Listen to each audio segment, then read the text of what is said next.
El cuento de la isla desconocida. José Saramago. Un hombre llamó a la puerta del rey y le dijo, «Dame un barco». La casa del rey tenía muchas más puertas, pero aquella era la de las peticiones. Como el rey se pasaba todo el tiempo sentado ante la puerta de los obsequios, entiéndase, los obsequios que le entregaban a él, cada vez que oía que alguien llamaba a la puerta de las peticiones se hacía el desentendido, y sólo cuando el continuo repiquetear de la aldaba de bronce subía a un tono, más que notorio, escandaloso, impidiendo el sosiego de los vecinos, las personas comenzaban a murmurar, «¿Qué rey tenemos, que no atiende?». Daba orden al primer secretario para que fuera a ver lo que quería el impetrante, que no había manera de que se callara. Entonces, el primer secretario llamaba al segundo secretario, este llamaba al tercero, que mandaba al primer ayudante, que a su vez mandaba al segundo, y así hasta llegar a la mujer de la limpieza que, no teniendo en quién mandar, entreabría la puerta de las peticiones y preguntaba por el resquicio, «¿Y tú qué quieres?». El suplicante decía a lo que venía, o sea, pedía lo que tenía que pedir, después se instalaba en un canto de la puerta, a la espera de que el requerimiento hiciese, de uno en uno, el camino contrario, hasta llegar al rey. Ocupado como siempre estaba con los obsequios, el rey demoraba la respuesta, y ya no era pequeña señal de atención al bienestar y felicidad del pueblo cuando pedía un informe fundamentado por escrito al primer secretario que, excusado será decirlo, pasaba el encargo al segundo secretario, este al tercero, sucesivamente, hasta llegar otra vez a la mujer de la limpieza, que opinaba sí o no de acuerdo con el humor con que se hubiera levantado. Sin embargo, en el caso del hombre que quería un barco, las cosas no ocurrieron así. Cuando la mujer de la limpieza le preguntó por el resquicio de la puerta, «¿Y tú qué quieres?», el hombre, en vez de pedir, como era la costumbre de todos, un título, una condecoración o simplemente dinero, respondió: «Quiero hablar con el rey, ya sabes que el rey no puede venir, está en la puerta de los obsequios», respondió la mujer. «Pues entonces ve y dile que no me iré de aquí hasta que él venga personalmente para saber lo que quiero», remató el hombre, y se tumbó todo lo largo que era en el rellano, tapándose con una manta porque hacía frío. Entrar y salir solo pasándole por encima. Ahora, bien, esto suponía un enorme problema, si tenemos en consideración que, de acuerdo con la pragmática de las puertas, solo se puede atender a un suplicante cada vez, de donde resulta que mientras haya alguien esperando una respuesta, ninguna otra persona podrá aproximarse para exponer sus necesidades o sus ambiciones. A primera vista, quien ganaba con este artículo del reglamento era el rey, puesto que al ser menos numerosa la gente que venía a incomodarlo con lamentos, más tiempo tenía, y más sosiego, para recibir, contemplar y guardar los obsequios. A segunda vista, sin embargo, el rey perdía, y mucho, porque las protestas públicas, al notarse que la respuesta tardaba más de lo que era justo, aumentaban gravemente el descontento social, lo que, a su vez, tenía inmediatas y negativas consecuencias en el flujo de obsequios. En el caso que estamos narrando, el resultado de la ponderación entre los beneficios y los perjuicios fue que el rey, al cabo de 3 días, y en real persona, se acercó a la puerta de las peticiones, para saber lo que quería el entrometido que se había negado a encaminar el requerimiento por las pertinentes vías burocráticas. «Abre la puerta», dijo el rey a la mujer de la limpieza, y ella preguntó, «¿Toda o solo un poco?».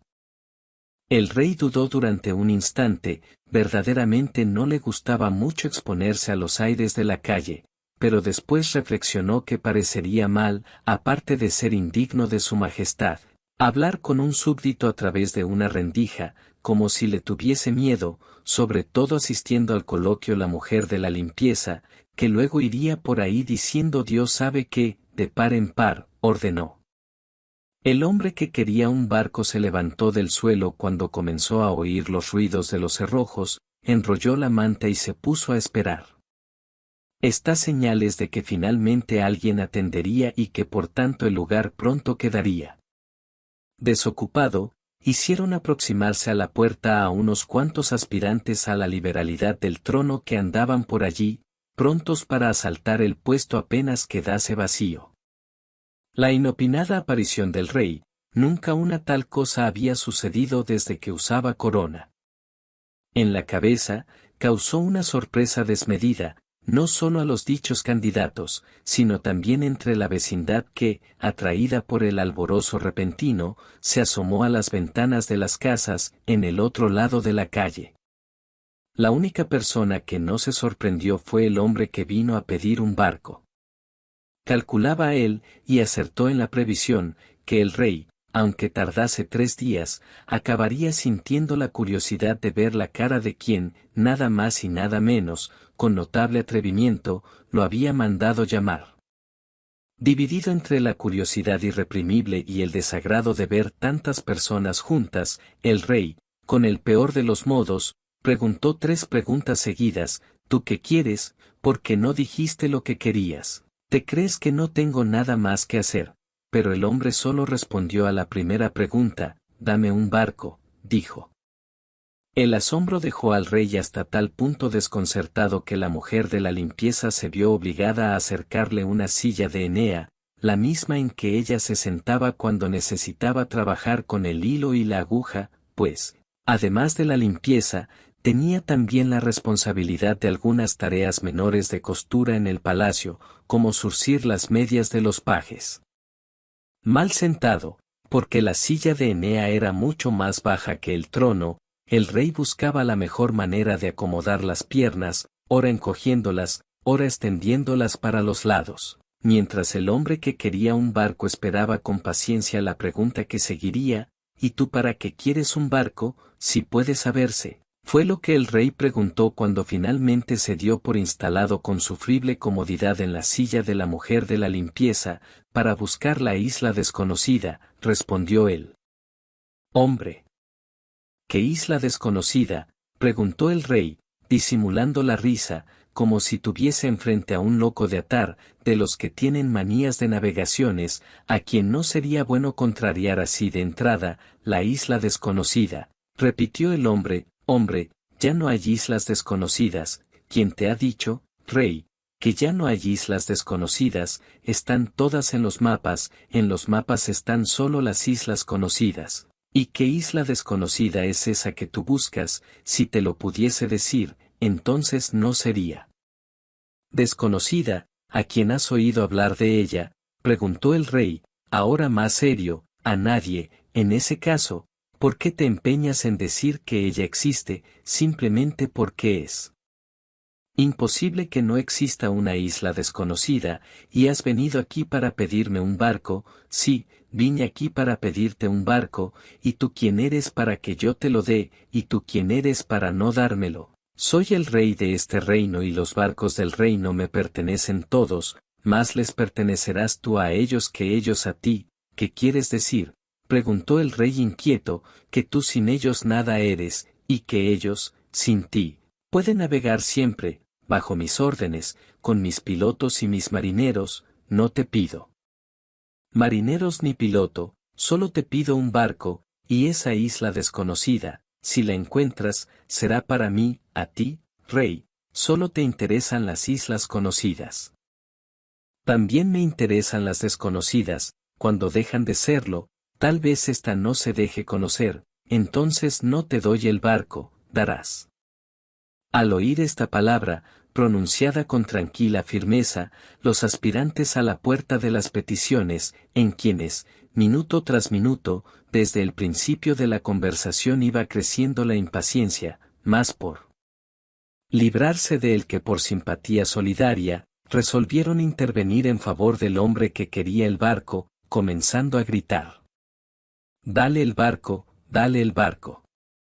El rey abrió la boca para decirle a la mujer de la limpieza que llamara a la guardia del palacio para que estableciera inmediatamente el orden público e impusiera disciplina, pero, en ese momento, las vecinas que asistían a la escena desde las ventanas se unieron al coro con entusiasmo, gritando como los otros, «¡Dale el barco, dale el barco!». Ante tan ineludible manifestación de voluntad popular y preocupado con lo que, mientras tanto, habría perdido en la puerta de los obsequios, el rey levantó la mano derecha imponiendo silencio y dijo, «Voy a darte un barco, pero la tripulación tendrás que conseguirla tú, mis marineros me son precisos para las islas conocidas». Los gritos de aplauso del público no dejaron que se percibiese el agradecimiento del hombre que vino a pedir un barco. Por el movimiento de los labios tanto podría haber dicho gracias, mi señor, como ya me las arreglaré, pero lo que nítidamente se oyó fue lo que a continuación dijo el rey, vas al muelle, preguntas por el capitán del puerto, le dices que te mando yo, y el que te dé el barco, llevas mi tarjeta. El hombre que iba a recibir un barco leyó la tarjeta de visita, donde decía rey debajo del nombre del rey, y eran estas las palabras que él había escrito sobre el hombro de la mujer de la limpieza. Entrega al portador un barco, no es necesario que sea grande, pero que navegue bien y sea seguro, no quiero tener remordimientos en la conciencia si las cosas ocurren mal. Cuando el hombre levantó la cabeza, se supone que esta vez iría a agradecer la dádiva, el rey ya se había retirado, solo estaba la mujer de la limpieza mirándolo con cara de circunstancias.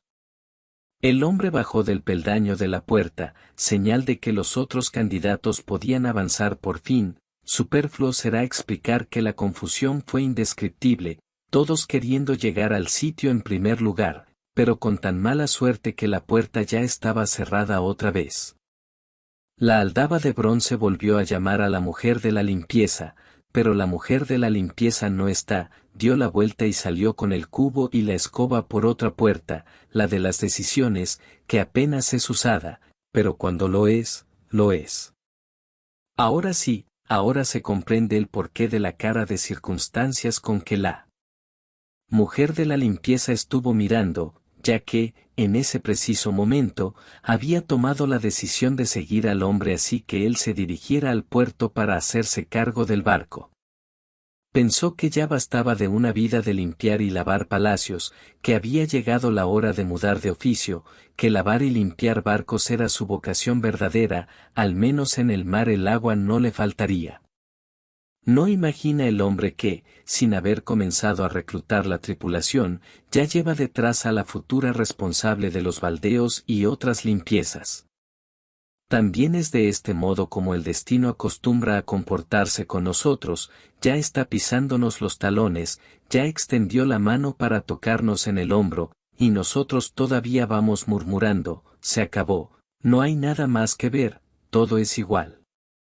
Andando, el hombre llegó al puerto, fue al muelle, preguntó por el capitán, y mientras venía, se puso a adivinar cuál sería, de entre los barcos que allí estaban, el que iría a ser suyo. Grande ya sabía que no. La tarjeta de visita del rey era muy clara en este punto, por consiguiente quedaban descartados los paquebotes, los cargueros y los navíos de guerra. Tampoco podría ser tan pequeño que aguantase mal las fuerzas del viento y los rigores del mar, en este punto también había sido categórico. El rey, que navegue bien y sea seguro, fueron estas sus formales palabras, excluyendo así explícitamente los botes, las falúas y las chalupas, que siendo buenos navegantes, y seguros, cada uno conforme a su condición, no nacieron para surcar los océanos, que es donde se encuentran las islas desconocidas. Un poco apartada de allí, escondida detrás de unos bidones, la mujer de la limpieza pasó los ojos por los barcos atracados. Para mi gusto, aquel, pensó, aunque su opinión no contaba, ni siquiera había sido contratada. Vamos a oír antes lo que dirá el capitán del puerto. El capitán vino, leyó la tarjeta, miró al hombre de arriba abajo y le hizo la pregunta que al rey no se le había ocurrido, ¿sabes navegar? ¿Tienes carnet de navegación? A lo que el hombre respondió, aprenderé en el mar. El capitán dijo, no te lo aconsejaría, capitán soy yo, y no me atrevo con cualquier barco, dame entonces uno con el que pueda atreverme, no, uno de esos no, dame un barco que yo respete y que pueda respetarme a mí, ese lenguaje es de marinero, pero tú no eres marinero, si tengo el lenguaje, es como si lo fuese. El capitán volvió a leer la tarjeta del rey, después preguntó, ¿puedes decirme para qué quieres el barco? Para ir en busca de la isla desconocida. Ya no hay islas desconocidas, lo mismo me dijo el rey. Lo que él sabe de islas lo aprendió conmigo. Es extraño que tú, siendo hombre de mar, me digas eso, que ya no hay islas desconocidas. Hombre de tierra soy yo, y no ignoro que todas las islas, incluso las conocidas, son desconocidas mientras no desembarcamos en ellas, pero tú, si bien entiendo, vas a la búsqueda de una donde nadie haya desembarcado nunca. Lo sabré cuando llegue. Si llegas, sí, a veces se naufraga en el camino, pero si tal me ocurre, deberás escribir en los anales del puerto que el punto a donde llegué fue ese. ¿Quieres decir que llegar, se llega siempre? No serías quien eres si no lo supieses ya. El capitán del puerto dijo, voy a darte la embarcación que te conviene. ¿Cuál? Es un barco con mucha experiencia, todavía del tiempo en que toda la gente andaba buscando islas desconocidas. ¿Cuál? Creo que incluso encontró algunas. ¿Cuál? Aquel.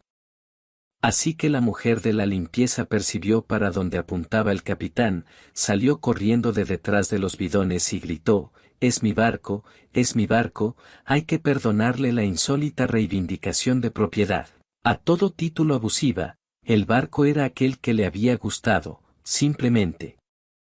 Parece una carabela, dijo el hombre, más o menos, concordó el capitán, en su origen era una carabela. Después pasó por arreglos y adaptaciones que la modificaron un poco, pero continúa siendo una carabela. Sí, en el conjunto conserva el antiguo aire, y tiene mástiles y velas. Cuando se va en busca de islas desconocidas, es lo más recomendable.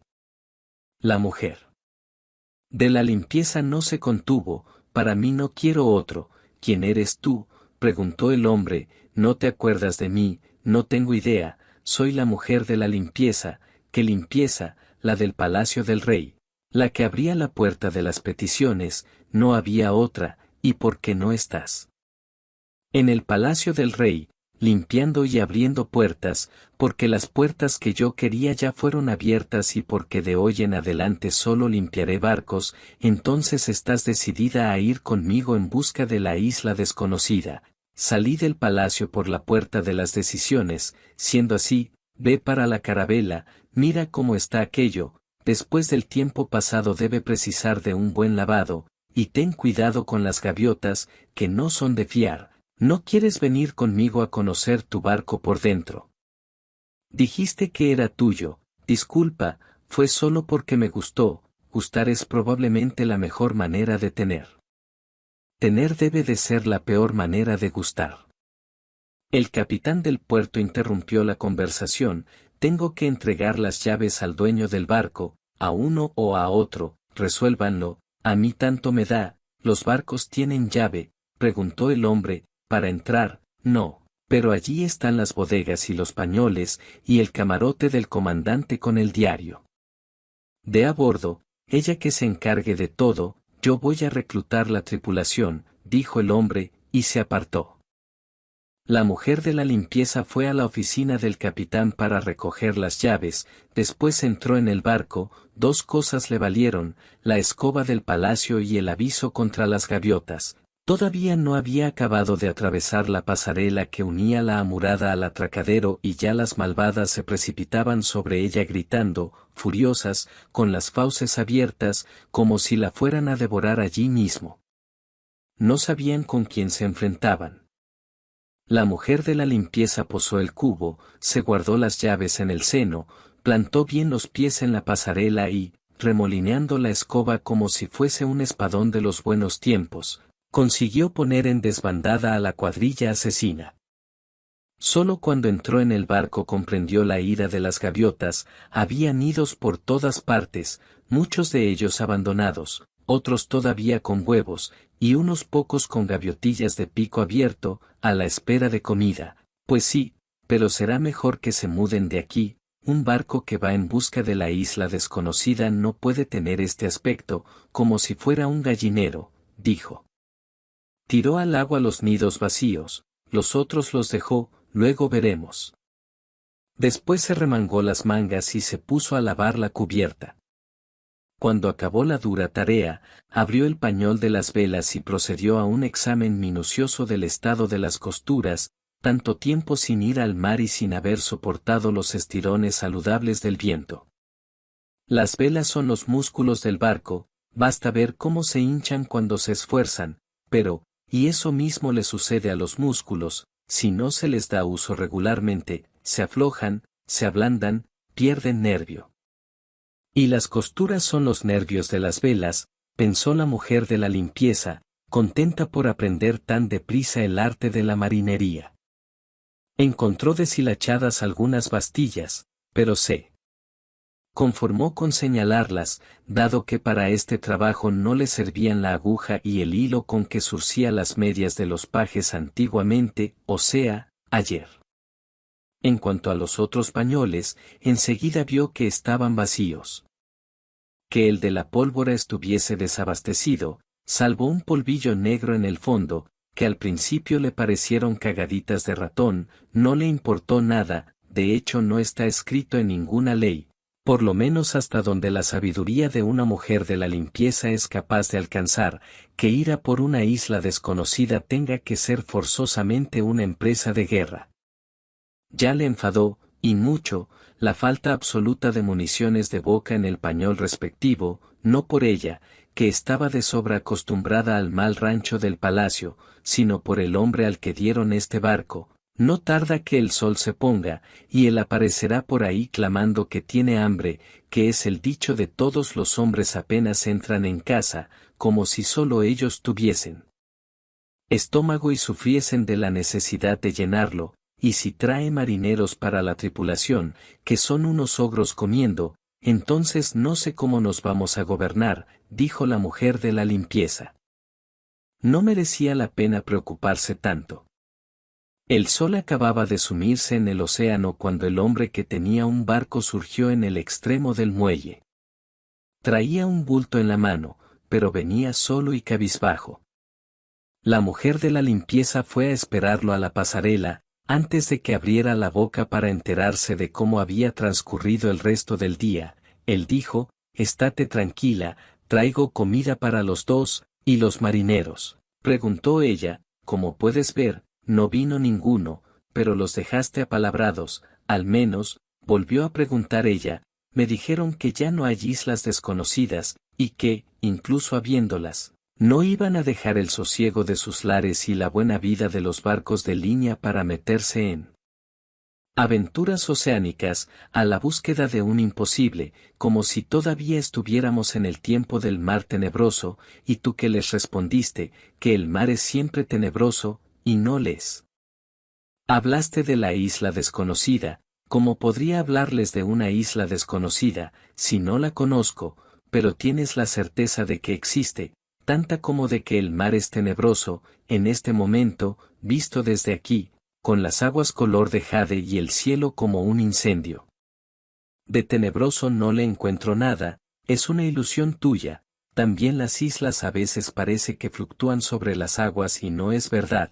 ¿Qué piensas hacer? Si te falta una tripulación, todavía no lo sé. Podríamos quedarnos a vivir aquí, yo me ofrecería para lavar los barcos que vienen al muelle, y tú, y yo, tendrás un oficio, una profesión, como ahora se dice, tuve, tendré si fuera preciso, pero quiero encontrar la isla desconocida, quiero saber quién soy yo cuando esté en ella. No lo sabes, si no sales de ti, no llegas a saber quién eres. El filósofo del rey, cuando no tenía nada que hacer, se sentaba junto a mí, para verme zurcir las medias de los pajes, y a veces le daba por filosofar. Decía que todo hombre es una isla. Yo, como aquello no iba conmigo.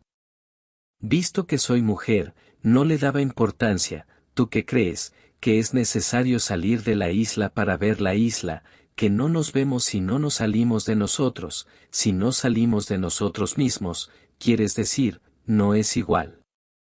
El incendio del cielo iba languideciendo, el agua de repente adquirió un color morado, ahora ni la mujer de la limpieza dudaría que el mar es de verdad tenebroso, por lo menos a ciertas horas. Dijo el hombre, dejemos las filosofías para el filósofo del rey, que para eso le pagan, ahora vamos a comer, pero la mujer no estuvo de acuerdo, primero tienes que ver tu barco, solo lo conoces por fuera.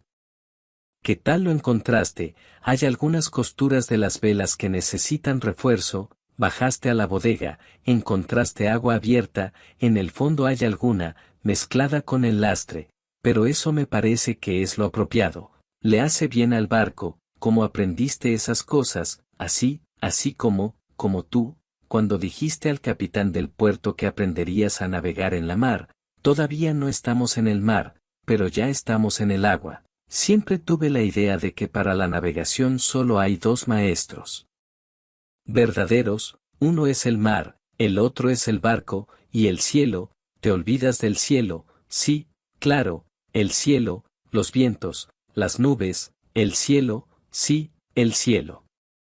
En menos de un cuarto de hora habían acabado la vuelta por el barco, una carabela, incluso transformada, no da para grandes paseos.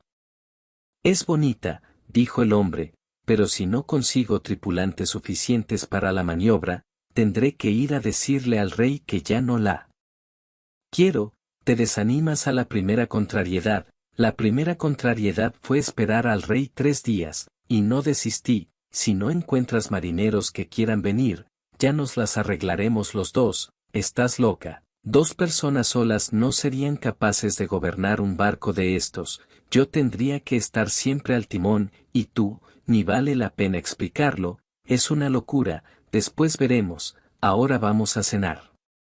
Subieron al castillo de popa, el hombre todavía protestando contra lo que llamara locura, allí la mujer de la limpieza abrió el fardel que él había traído, un pan, queso curado, de cabra, aceitunas, una botella de vino. La luna ya estaba a medio palmo sobre el mar, las sombras de la verga y del mástil grande vinieron a tumbarse a sus pies. Es realmente bonita nuestra carabela, dijo la mujer, y enmendó enseguida, la tuya, tu carabela, supongo que no será mía por mucho tiempo, navegues o no navegues con ella, la carabela es tuya, te la dio el rey, se la pedí para buscar una isla desconocida.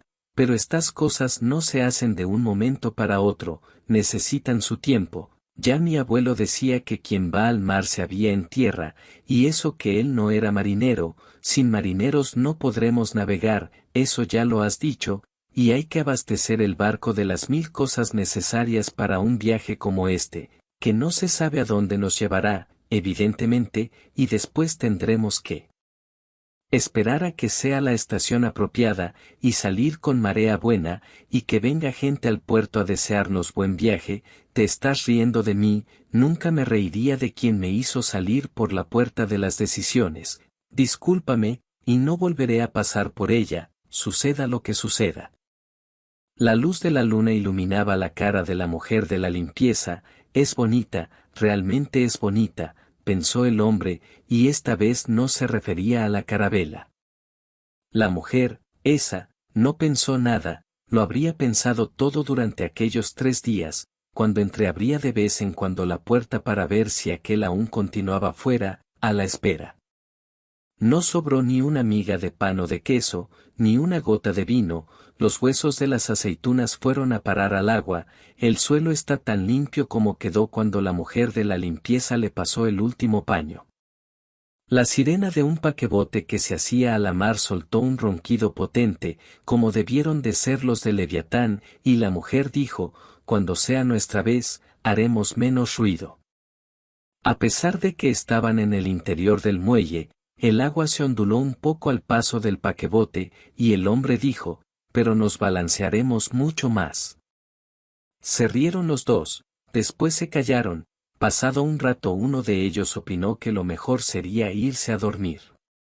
No es que yo tenga mucho sueño, y el otro concordó, ni yo. Después se callaron otra vez, la luna subió y continuó subiendo, a cierta altura la mujer dijo, hay literas abajo, y el hombre dijo, sí. Y entonces fue cuando se levantaron y descendieron a la cubierta. Ahí la mujer dijo, hasta mañana, yo voy para este lado, y el hombre respondió, y yo para este, hasta mañana. No dijeron babor o estribor, probablemente porque todavía están practicando en las artes.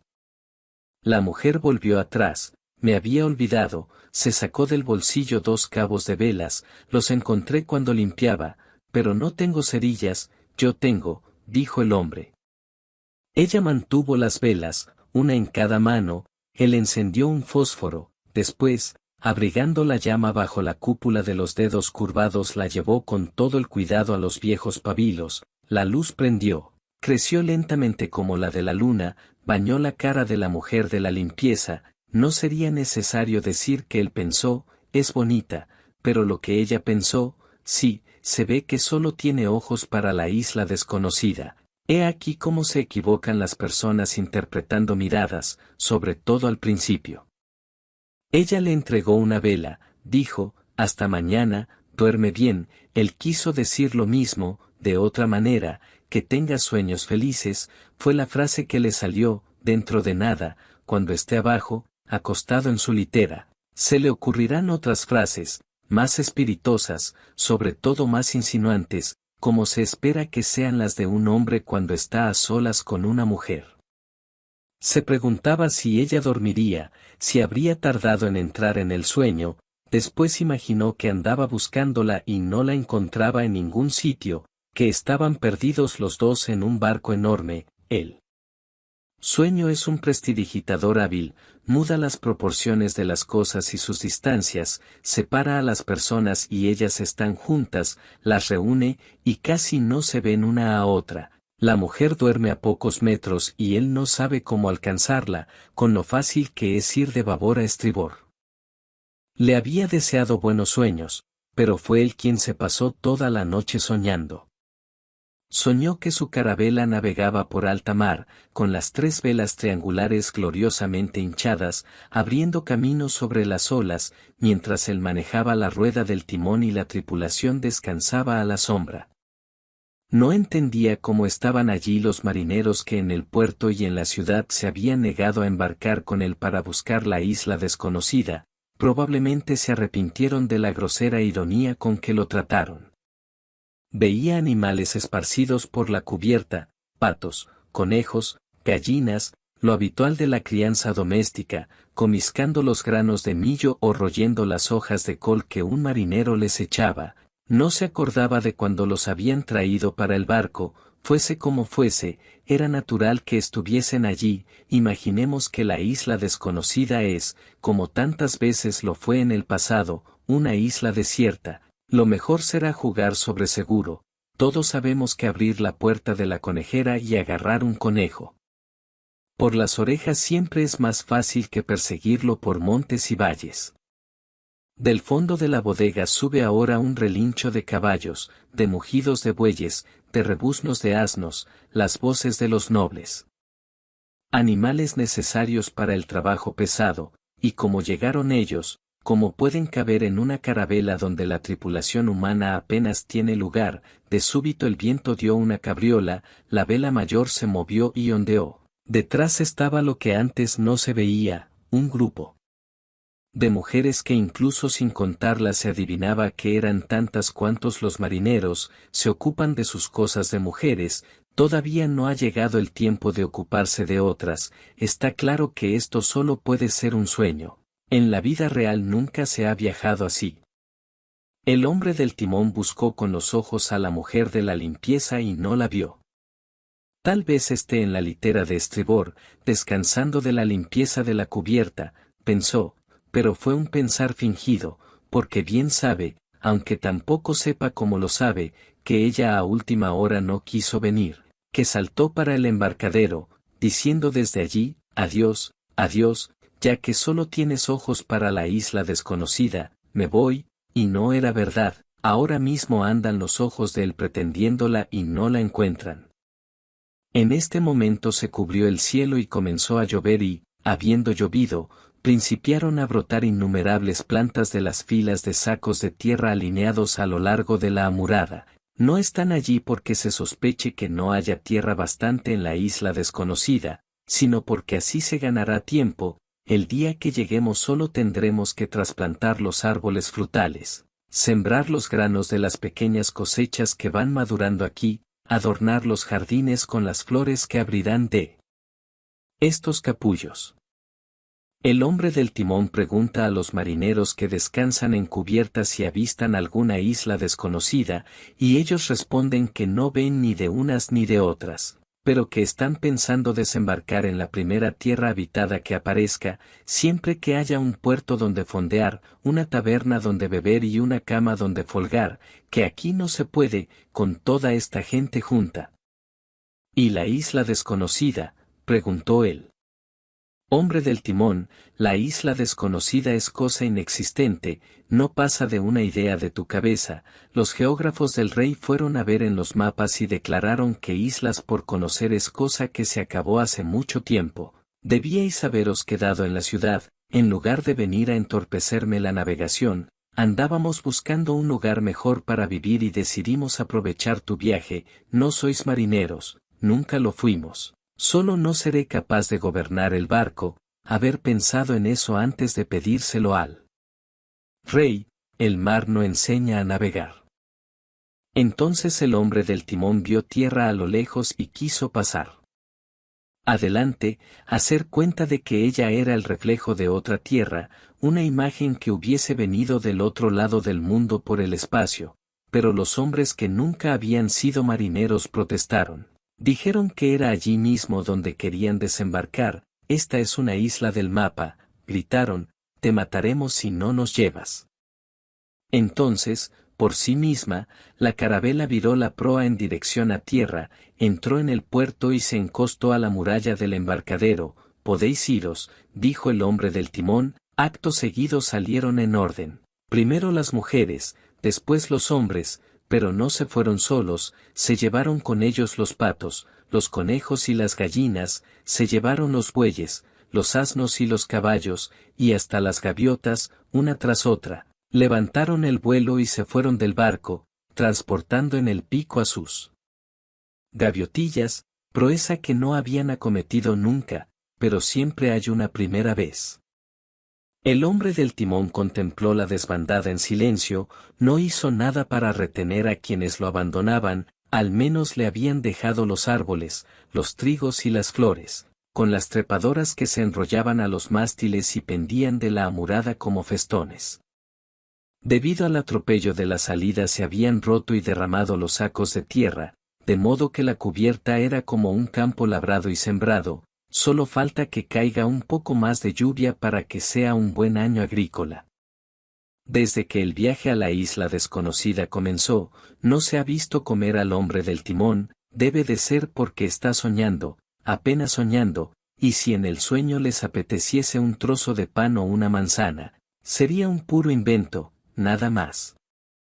Las raíces de los árboles están penetrando en el armazón del barco. No tardará mucho en que estas velas hinchadas dejen de ser necesarias, bastará que el viento sople en las copas y vaya encaminando la carabela a su destino.